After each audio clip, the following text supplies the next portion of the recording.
Assalamualaikum warahmatullahi wabarakatuh. Selamat pagi anak-anak. Waalaikumsalam warahmatullahi wabarakatuh. Pagi, Bu.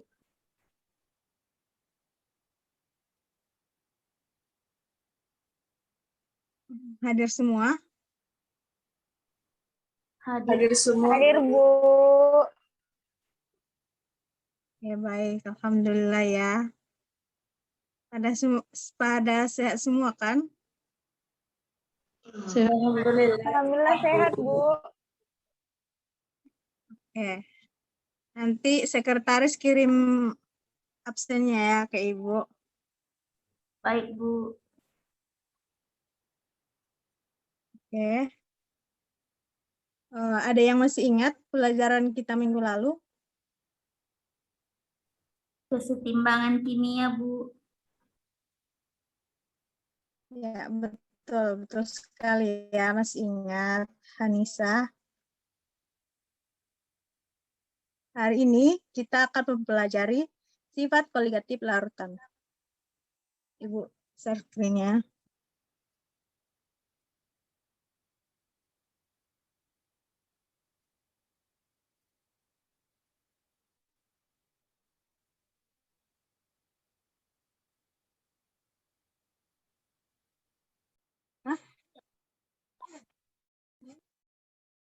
Baik, hari ini kita akan mempelajari sifat koligatif larutan.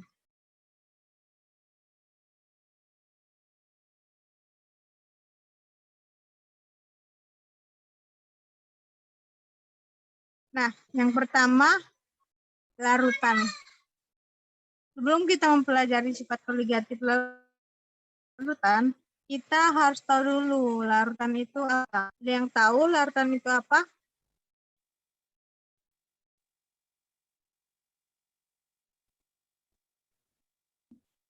Saya, Bu. Ya, Hanisa. Larutan adalah campuran homogen yang terdiri dari pelarut dan zat terlarut. Ya, betul ya. Larutan adalah campuran homogen yang terdiri dari zat terlarut dan pelarut.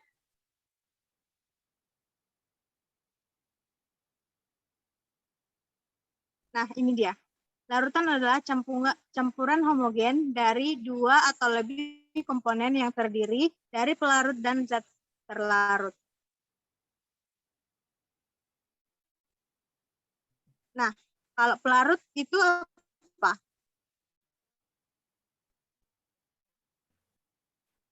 Komponen terbanyak yang terdapat dalam larutan, Bu.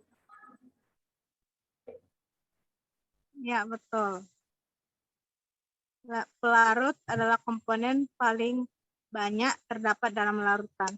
Sedangkan kalau zat terlarut adalah komponen paling sedikit dalam suatu larutan.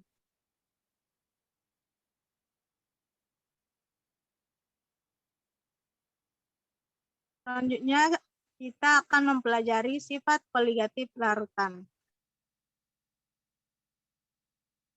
Sifat koligatif larutan adalah suatu sifat larutan yang hanya dipengaruhi oleh jumlah partikel zat terlarut.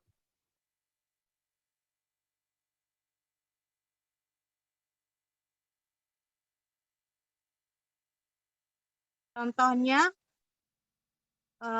misalnya kita melarutkan suatu gula dalam air panas dengan jumlah yang berbeda. Ada 2 gelas larutan gula. Gelas pertama kita melarutkan 3 sendok teh gula dengan 500 ml air. Sementara itu untuk gelas kedua kita melarutkan 5 sendok teh gula dengan jumlah air yang sama, yaitu 500 ml juga. Karena gula merupakan zat terlarut dan jumlahnya lebih banyak di gelas kedua, maka sifat koligatif larutan gelas kedua akan lebih besar dibandingkan sifat koligatif larutan di gelas pertama. Paham ya maksudnya? Paham, Bu. Oke, baik.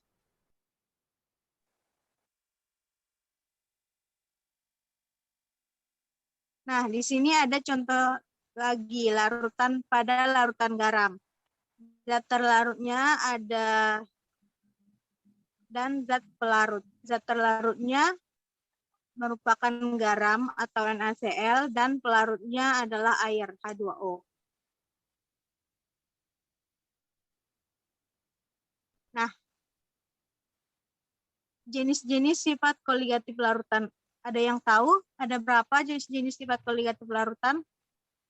4, Bu. Ya, Bu. Yang 4, Bu. Ya. Oh. Pertama, apa?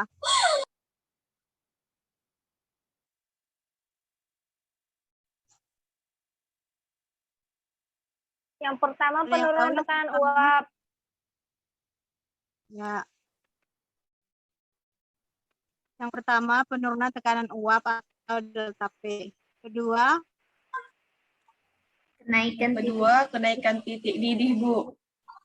ya.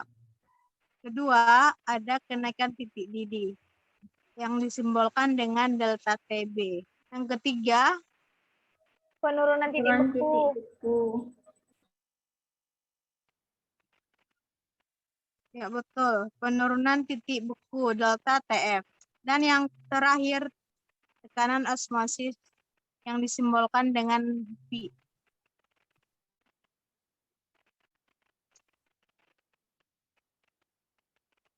Nah, sebelum kita mempelajari sifat koligatif larutan, kita terlebih dahulu harus mempelajari tentang konsentrasi larutan.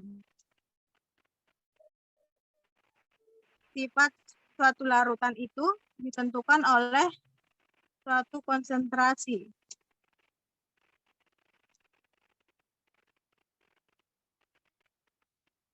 Yaitu konsentrasi dalam hal ini jumlah zat terlarut dalam satu atau bobot larutan.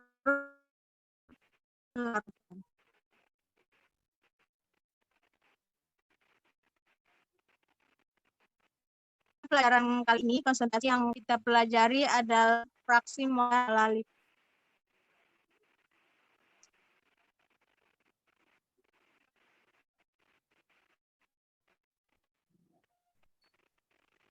Nah, kita akan mempelajari yang pertama konsentrasi larutan.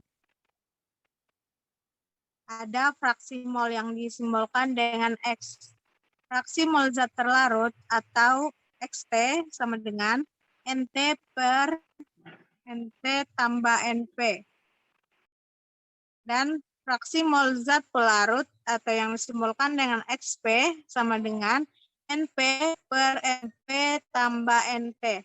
Di mana NT itu mol zat terlarut, sedangkan NP mol pelarut.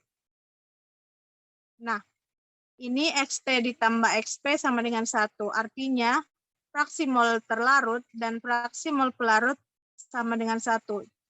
Tidak akan lebih dari 1.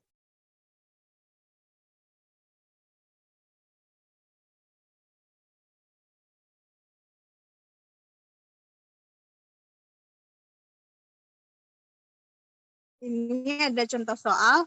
Perhatikan ya, anak-anak. Baik, Bu. Hitung fraksi mol NaCl dan fraksi mol H2O dalam larutan 117 gram NaCl dalam 3 kg H2O. Pembahasannya, diketahui NaCl sebanyak 117 gram, maka cari dulu molnya. NaCl sama dengan gram NaCl 117 per mR NaCl 58,5 sama dengan 2 mol. Dan pada H2O air 3 kg H2O dengan mol sama dengan 3000 per 18 gram H2O per mR H2O sama dengan 166,6 mol. Maka fraksi mol NaCl sama dengan XT zat terlarut sama dengan mol zat terlarut per jumlah mol larutan. 2 per 2 tambah 166,6 sama dengan 0,011.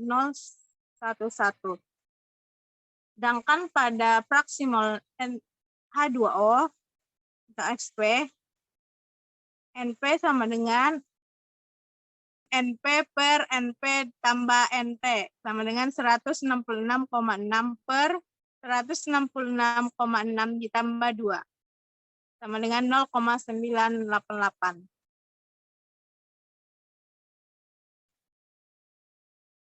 Selanjutnya ada molalitas yang disimbolkan dengan huruf M. Dulu kita udah pernah belajar molaritas kan, yang disimbolkan dengan huruf M besar. Nah, sekarang kita akan belajar tentang molalitas M kecil, sama dengan gram per mr dikali 1000 per pelarut. Contoh soalnya, hitunglah molalitas larutan metil alkohol sebanyak 40 gram dengan mr 3 dilarutkan dalam 1750 gram air. Pembahasannya sama dengan M sama dengan molalitas sama dengan gram metil alkohol per mr dikali 1000 per pelarut sama dengan 40 per 32 dikali 1000 per 1750. Hasilnya 0,714 molar.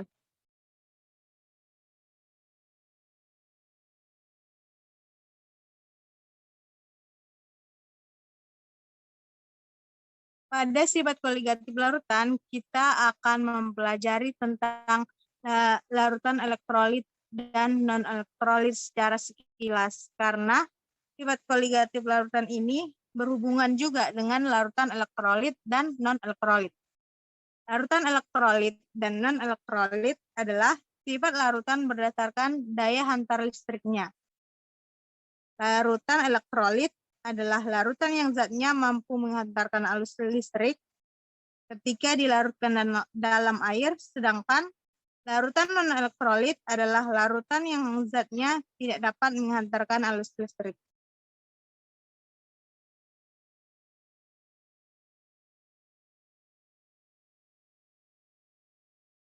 Ada yang tahu contoh dari larutan elektrolit? Saya, Bu. Ya, siapa yang ngomong tadi? Anissa, Bu. Ya, Hanisa. KOH, NaOH, Bu. Ya, betul. Yang lain? Saya, Bu.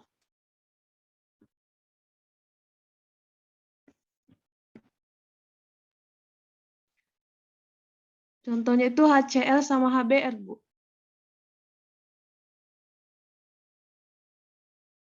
Iya, betul ya, Firda. Ketika bisa menyebutkan contohnya. Contohnya lagi.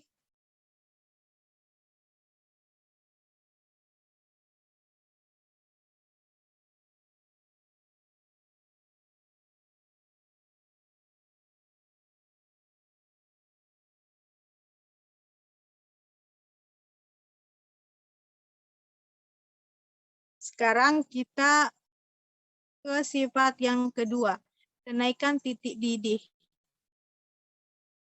Keberadaan zat terlarut dalam pelarut menyebabkan terjadinya kenaikan titik didih.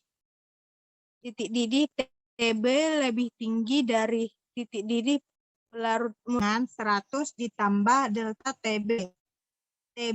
Delta TB berbanding lurus dengan molalitas atau konsentrasi menyebabkan delta TB sama dengan KB. Delta TB larutan sama dengan TB larutan dikurang TB0. Jika TB larutan naik, maka delta T-nya akan naik. Sebaliknya, jika TB larutan turun, maka delta T-nya akan turun. Sama seperti yang tadi, jika zat terlarutnya bersifat elektrolit, harus dikali dengan faktor Van Hoff.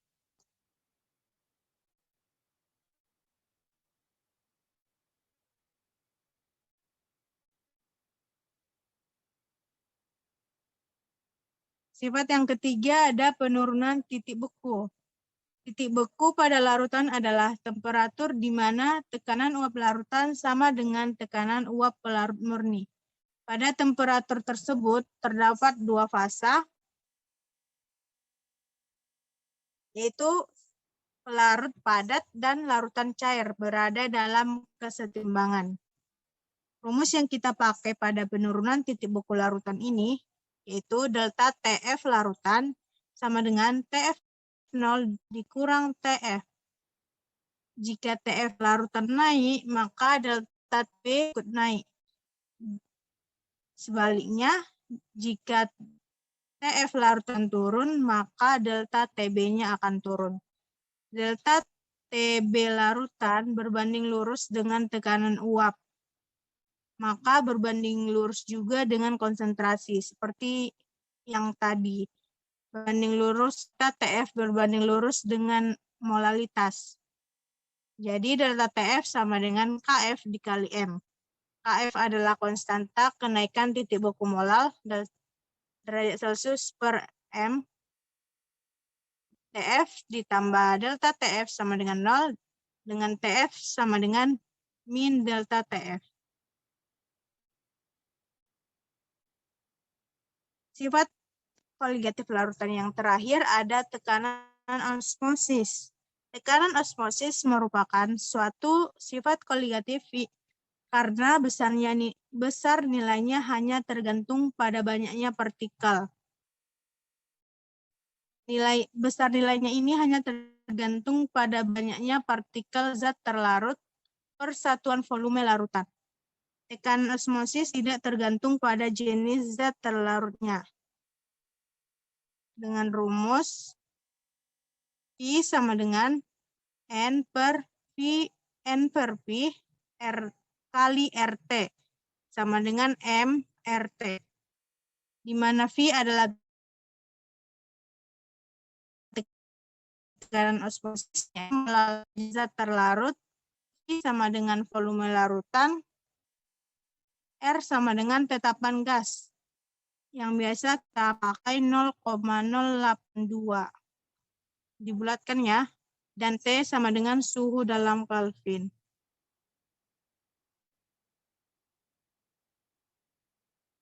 Di sini ada contoh soal.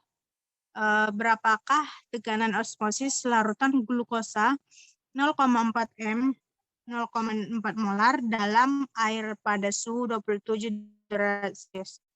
Pembahasan P sama dengan MRT sama dengan diketahui di sini molarnya diketahui 0,4 dikali ketetapan di 0,082 dikali suhu dalam satuan Kelvin 300 Kelvin sama dengan 9,84 TM. Ada pertanyaan anak-anak?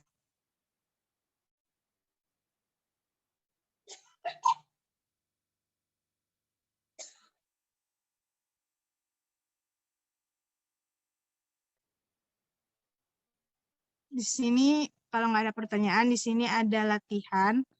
Ibu kasih ada 3 soal. Nanti dikirim ke Google Classroom ya minggu depan. Baik, Bu. Baik, Bu. Baik.